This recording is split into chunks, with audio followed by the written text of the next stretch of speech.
आप लोगों को यदि पाया हो तो इसमें सदगुरु की ही कृपा है और जिज्ञासा और श्रद्धा भी है।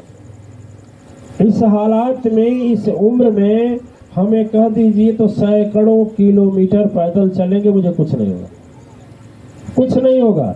बस मुझे होना चाहिए कि कहीं धर्म सभा चलनी है, कि मुझे होना चाहिए कहीं सत्संग होना है, मुझे एहसास होना चाहिए कि वहाँ जाने के बाद दीक्षा प्रदान करना है। देखिए हमारे गुरुजी ने बताई कि ये बताओ, सबसे बड़ी बात यह है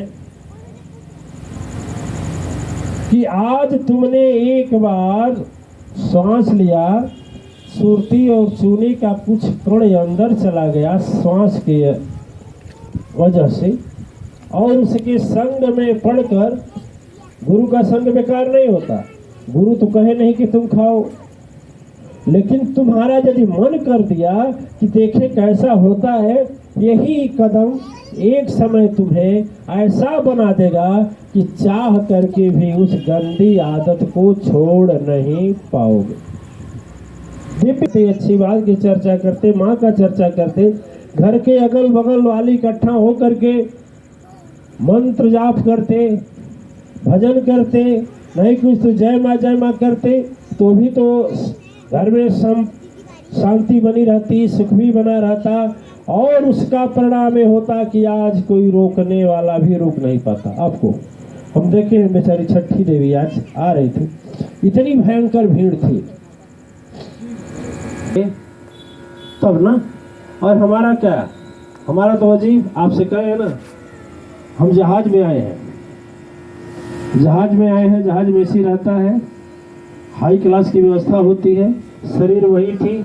देवी जी देखी हैं कि हम किस तरह से उसी में हम थे, जिस ट्रेन के डब्बे में हमें नहीं मालूम था। आप लोग का भविष्य समझे क्या होगा क्या नहीं होगा, उसके बाद चल दिए।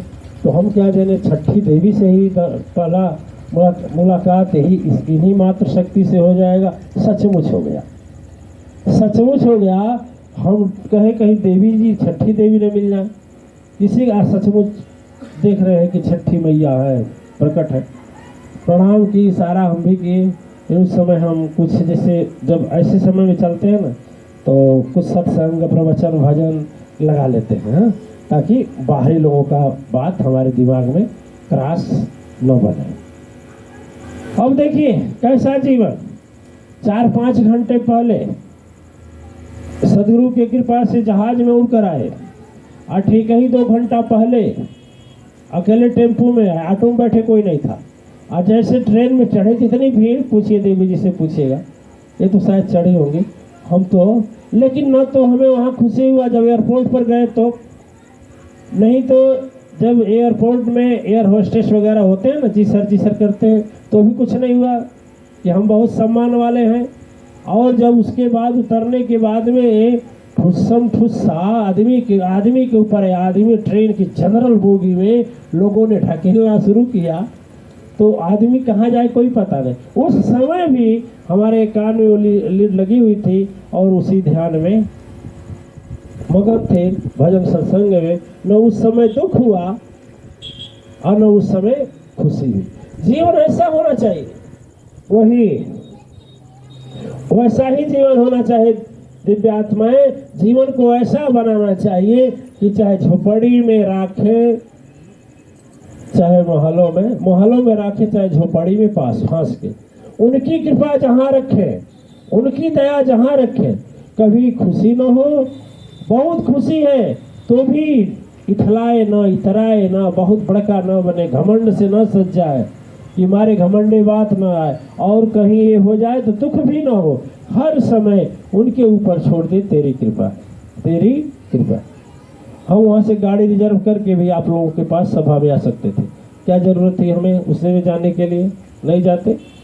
कोई भी ओला बुक करते, आराम से लाकर यहाँ छोड़ देता, एसी से उतरते।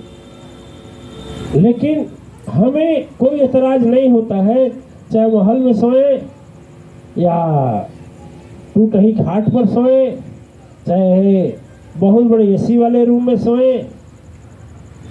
एक दिन की बात थी, पता नहीं कौन, याद नहीं आ रहा है, किसी देवी के घर गए थे। देवी बोली, अरे आप बिना एसी के सोए हुए हैं। हमने कहा भाई हमें आदत है, हमें कोई फर्क नहीं पड़ता। वो जल्दी से एसी चालू की, नहीं एसी में रहे। हमने कहा कोई फर्क नहीं, एसी रहे या न रहे, हमारा जीवन है। जीवन ऐसा ही बनाना चाहिए दिव्य आत्माएं कि जीवन में यदि परिस्थिति आती है तो भी उसको उस हिसाब से अपने आप को एडजस्टमेंट कर ले। एक भजन गाते थे महात्मा जी लोग,